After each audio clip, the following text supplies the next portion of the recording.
அனைவருக்கும் வணக்கம். இது கிருத்திக் வானிலை அறிக்கை. இன்றைக்கு தேதி நவம்பர் 17 அதிகாலை வானிலை அறிக்கை. வானிலை அமைப்பு: இலங்கைக்கு தெற்கே, குமரிக்கடலுக்கு தெற்கே லட்சத்தீவு, மாலத்தீவு, அதாவது தெற்கு அரபிக்கடல் பகுதிகளில் வளிமண்டல சுழற்சியானது நீடித்து வருகிறது. குமரிக்கடல், அதாவது அதனுடைய இணைப்பு பார்த்திங்கன்னா குமரிக்கடலுக்கு தெற்கே, இலங்கைக்கு தெற்கே, அதே போல் படித்தனா தென்கிழக்கு வங்கடல் வரைக்கும் அதனுடைய இணைப்பு என்பது காணப்பட்டு வருகிறது. இந்த சுழற்சியின் காரணமாக கிழக்கு திசை காற்று மழைப்பொழிவு, அதாவது கிழக்கு திசை காற்று தமிழ்நாடு ஊடாக பயணித்து வருகிறது.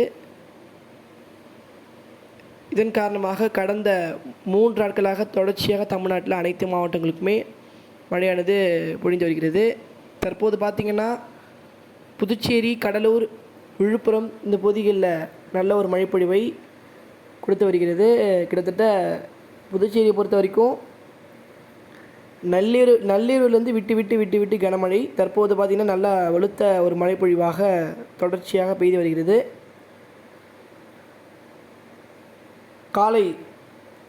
காலை ஒரு 6 மணிக்கு மேலே பார்த்திங்கன்னா டெல்டா மாவட்டங்களிலுமே மழையானது தொடங்கிவிடும். குறிப்பாக மயிலாடுதுறை, நாகப்பட்டினம், திருவாரூர், தஞ்சாவூர் பகுதிகளிலும் மழையானது தொடங்கி ஒரு காலை வரைக்கும் விட்டு அதாவது பிற்பகல் வரைக்கும் விட்டு மழையானது தொடர்ச்சியாக, அதாவது விட்டு மழைப்பொழிவு என்பது காணப்படும் டெல்டா மாவட்டங்களில்.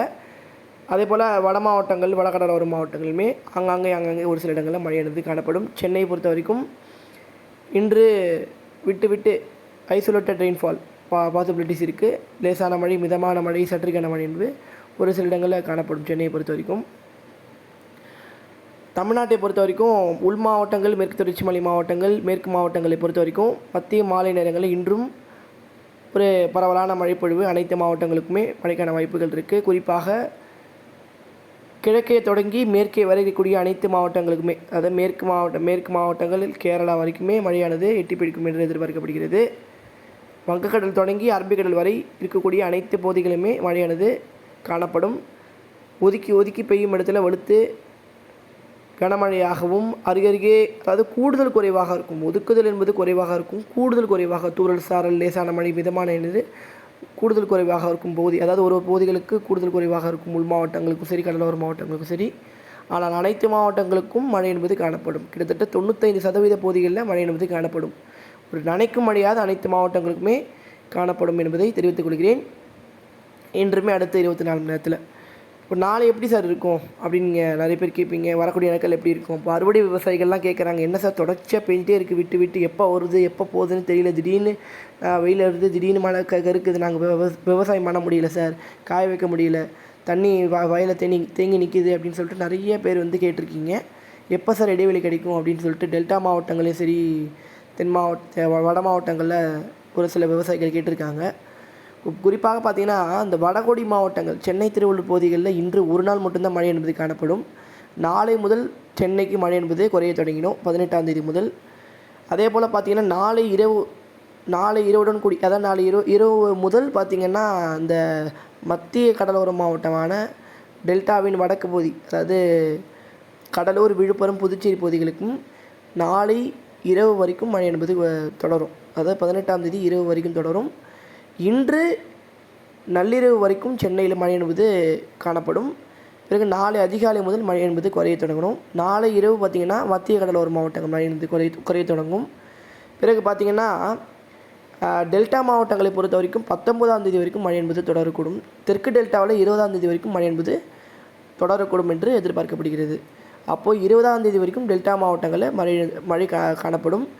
ஆனால் மத்திய டெல்டா, அதாவது மயிலாடுதுறை, காரைக்கால் இந்த பகுதிகளில் பார்த்திங்கன்னா 19ஆம் தேதி மழை என்பது வெளியிடும். 20ஆம் தேதி பார்த்திங்கன்னா கோடியக்கரை, வேளாங்கண்ணி, அதே போல் பார்த்திங்கன்னா திருவாரூர், தஞ்சாவூர் இந்த பகுதிகளில் இந்த பகுதிகளில் பார்த்திங்கன்னா முத்துப்பேட்டை இந்த பகுதிகளெலாம் பார்த்திங்கன்னா 20ஆம் தேதி என்பது அதாவது வெளியிடும், மழை என்பது வெளியிடும். 21, 22 தென் மாவட்டங்களுக்கும் மழை என்பது விலகி தமிழ்நாட்டின் அனைத்து மாவட்டங்களுக்கும் 20, 21 இந்த தேதிகளில் 21, 22 இந்த தேதிகளில் பார்த்திங்கன்னா மழை என்பது முழுமையாக காணப்படாது. முழுமையாக அனைத்து மாவட்டங்களுக்கும் மழை என்பது விலகக்கூடும். கவலைப்பட தேவையில்லை. மீண்டும் அடுத்த நிகழ்வு என்பது இருக்கிறது. 23ஆம் தேதி அடுத்த சுற்று மழைப்பொழிவு, அதாவது இன்னொரு வளிமண்டல சுழற்சியானது இலங்கையை ஒட்டி வந்து அரபிக்கடலில் வங்கடலில் உருவாகி தென்கிழக்கு வங்கடலில் உருவாகி வளிமண்டல சுழற்சியானது உருவாகி இலங்கைக்கு தெற்கே வந்து அமைந்து 23ஆம் தேதி மீண்டும் கிழக்கு திசை காற்று மழைப்பொழிவை கடலோர மாவட்டங்களை தொடக்கி பிறகு 23, 24, 25 இந்த தேதிகளில், அதாவது அடுத்த வலுவான நிகழ்வு வரும் வரைக்கும் இந்த சுழற்சியானது தமிழ்நாட்டின் கடலோர மாவட்டங்களும் சரி உட்புற மாவட்டங்களுக்கும் படிப்படியாக மழை என்பது தொடங்கும் 25ஆம் தேதி வரைக்கும். 25ஆம் தேதிக்கு பிறகு தான் வலுவான நிகழ்வு, அதாவது பார்த்திங்கன்னா 20ஆம் தேதி நவம்பர் 20ஆம் தேதி சுமத்ரா தீவுக்கு அருகே இந்திய பெருங்கடலுக்கும் சுமத்ரா தீவுக்கும் அருகே ஒரு காற்று சுழற்சியானது உருவாகக்கூடும். உருவாகி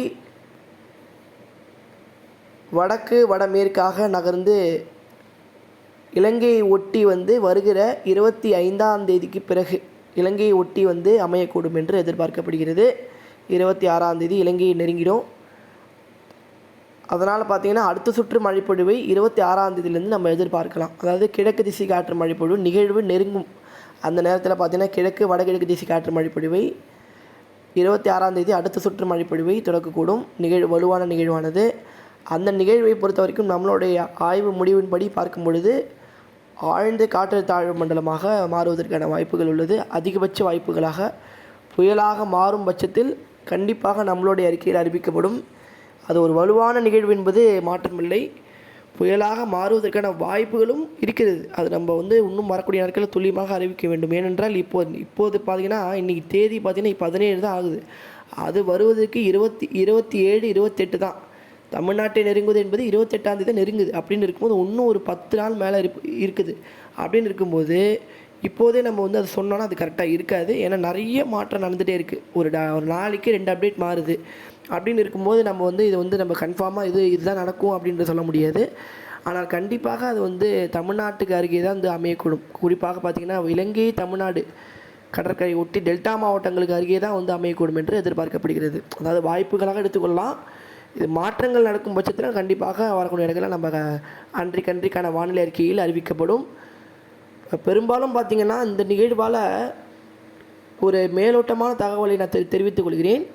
இந்த நிகழ்வு இப்போது எடுத்துக்காட்டாக பார்த்திங்கன்னா நம்மளுக்கு வந்து இப்போது வட இலங்கையில் அமைந்து ஒரு காற்றழுத்த தாழ்வு மண்டலமோ இல்லை ஆழ்ந்த காற்றழுத்த தாழ்வு மண்டலமோ வட இலங்கையில் அமையும் பட்சத்தில் நாகப்பட்டினம் முதல் நெல்லூர் வரை இருக்கக்கூடிய கடலோர பகுதி வரைக்குமே நல்ல ஒரு மழைப்பொழிவை எதிர்பார்க்கலாம். இப்போ எக்ஸாம்பிள் பார்த்திங்கன்னா வட இலங்கையில் கரை கடந்து பாக்தியலா சிந்தி பகுதிகளில் வந்து அமைகிறது என்றால் அதுவும் பார்த்திங்கன்னா டெல்டா மற்றும் வடகடலோர மாவட்டங்களில் நல்ல சிறப்பான மழைப்பொழிவை அதிகப்படியான மழைப்பொழிவை கொடுக்கும். இப்போ இந்த நிகழ்வால் காற்று பாதிப்பு என்பது இருக்காது. இப்போ பெரும்பாலும் பார்த்திங்கன்னா இதில் வந்து அதிகமாக மழை என்பது தான் தெரிகிறது. ஏனென்றால் இதனுடைய தீவிரத்தன்மை இதெல்லாம் பார்க்கும்பொழுது நம்மளுக்கு அதிகமான மழை என்பது தான் தெரிகிறது. காற்று இருக்கும், ஆனால் மழை அளவு இருக்காது. இப்போ பார்த்திங்கன்னா தரைக்காற்று அதே போல் பார்த்திங்கன்னா கொஞ்சம் ஒரு 50 கிலோமீட்டர் வேகத்தில் தான் காற்று என்பது வீசும். 30-40 கிலோமீட்டர் தான் காற்று என்பது வீசும். வெறும் வலுவான காற்றுலாம் கிடையாது. அது ஆடி மாதத்தில் வீசக்கூடிய காற்று தான். இந்த இலைகள்லாம் அசையும். அப்படியே கொஞ்சம் லைட்டாக வலுவாக இருக்கும் தரைக்காற்று, அவ்வளோதான். இதுதான் இந்த காற்று என்பது அங்கே பெரும்பாலும் இருக்குவதற்கான வாய்ப்புகள் இருக்குது. அதாவது அது வலுவாக மாறும் பட்சத்தில் அது வந்து காற்று வந்து மென்மேலும் தீவிரமடைய வாய்ப்புகள் இருக்குது. அது வந்து நம்ம இன்னும் வரக்கூடிய நாட்களில் தீவிர ஆய்வு முடிவு ஆய்வில் இருக்கிறது. தீவிர ஆய்வு முடிவு நடந்து வருகிறது. அந்த நிகழ்வை பற்றி இன்னும் வரக்கூடிய நாட்களில் அறிவிக்கிறேன். நிறைய அப்டேட் சேஞ்ச் ஆகும். அதனால் வந்து மாதிரிகள் மாற்றி காட்டிகிட்டே இருப்பாங்க. ஜிஎஃப்எஸ் ஒன்று காட்டுவான், ECM ஒரு காட்டுவாங்க, ஐகான் காட்டுவாங்க, அக்சஸ் ஒரு டைப் ஆஃப் அதாவது ஒரு விதமாக காட்டுவாங்க. யாரையுமே நம்பாதீங்க. என்னை பொறுத்த வரைக்கும் எந்த மாடலுமே நம்பாதீங்க. ஆனால் ECM வந்து ஓரளவுக்கு ப்ரெடிக்ஷன் கரெக்டாக இருக்கும். ECM ப்ரெடிக்ஷன் பொறுத்த வரைக்கும். அதனால் ECM வந்து நம்ம எடுத்துக்கலாம். GFS வந்து பார்த்திங்கன்னா வடக்க போகிற மாதிரி காட்டுவாங்க, திரும்பி தெற்க தான் இழுத்துட்டு வருவாங்க. அது மாறி காட்டிகிட்டே இருப்பாங்க. 20ஆம் தேதி வரைக்கும் கொஞ்சம் குழப்பமாக தான் இருக்கும். 22 வரைக்கும் பார்த்திங்கன்னா அந்த மாதிரிகள் மாற்றி அமைஞ்சு இருக்கும். 22ஆம் தேதிக்கு பிறகு தான் ஒரு தெளிவான ஒரு புரிதலுக்கு வர முடியும். நம்ம வந்து என்ன நடக்க போகுது, எங்கே நிகழ்வு வரப்போகுது, எங்கே அதிகப்படியான மழை என்பது காணப்படும் என்பது 22ஆம் தேதிக்கு பிறகு தான் நம்மளுக்கு தெரியும் என்பதை தெரிவித்துக் கொள்கிறேன். அது வரைக்கும் நீங்கள் தொடர்ந்து இணைந்திருங்கள். இப்போ தற்போது பெய்து கொண்டிருக்கும் மழையை அனுபவித்துக் கொள்ளுங்கள் கடலோர மாவட்டங்கள் மக்கள். தொடர்ந்து இணைந்திருங்கள். நன்றி, வணக்கம்.